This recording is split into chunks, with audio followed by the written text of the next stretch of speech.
तो चलिए दोस्तों, आज हम लोग सॉल्व करते हैं कुछ अनोखे टिप्स और ट्रिक्स के साथ प्रॉफिट एंड लॉस का सवाल जो बार बार पूछा जाता है कोई भी कॉम्पिटिटिव एग्ज़ाम में। चलिए शुरू करते हैं।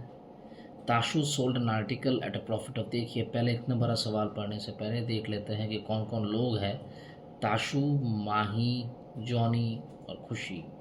तो उनके नाम चलिए लिख लेते हैं। ताशु, माही, जॉनी और खुशी। अब क्योंकि प्रॉफिट एंड लॉस का सवाल है, सीपी और एसपी बोला जा रहा है, तो हम लोग सीपी और एसपी लिख ही लेते हैं। Tashu sold an article at profit of 30% to Mahi. तो चलिए आसानी से शुरू कर देते हैं। ताशु का सीपी हो गया 100 यानी 30% प्रॉफिट हो गया 130 उसका एसपी। ताशु ने माही को 130 पे बेचा, माही ने फिर उसको 10% लॉस पे बेचा। 130 का 10% होता है 13, 130 से 13 घटाएंगे तो माही के लिए एसपी निकल गया 117।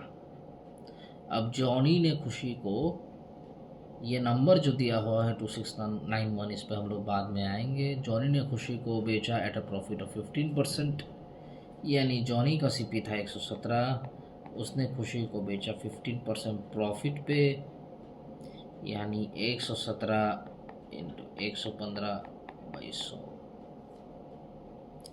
यानी खुशी का सीपी हो गया 117 इंटू 115/100। अब देखिए सवाल में क्या दिया हुआ है।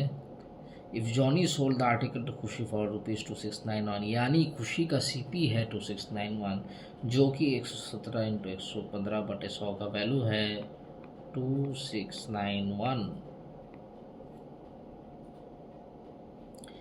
अब यहाँ पे सिंप्लीफाई करेंगे और एक का वैल्यू निकाल लेंगे। तो देखिए यहाँ पे अगर सिंप्लीफाई करेंगे तो कितने आसानी से ये सिंप्लीफाई हो जाएगा। यहाँ से इसको काटेंगे 23 से तो 117 आएगा, आपका आ गया 117। एक का वैल्यू आ गया 20 के बराबर। अब क्योंकि एक का वैल्यू मुझे मिल गया, मैं यहाँ से कोई भी वैल्यू निकाल सकता हूँ। अब यहाँ पे देखते हैं कि क्या पूछा गया है। Find the cost price of the article for Tashu, यानी 100 का वैल्यू पूछा है, तो 100 का वैल्यू आपका हो जाएगा 2000, यानी ताशु के लिए सीपी हो गया 2000। अब क्योंकि एक का वैल्यू मैं निकाला हुआ हूँ तो ताशु का सीपी भी मिल जाएगा, माही का सीपी यानी 130 का वैल्यू भी मिल जाएगा, और जॉनी का सीपी यानी 117 का वैल्यू भी मिल जाएगा। इसी एक टिप और ट्रिक से आप तीन चीज़ एक साथ निकाल सकते हैं अगर सवाल में पूछा जाए तो।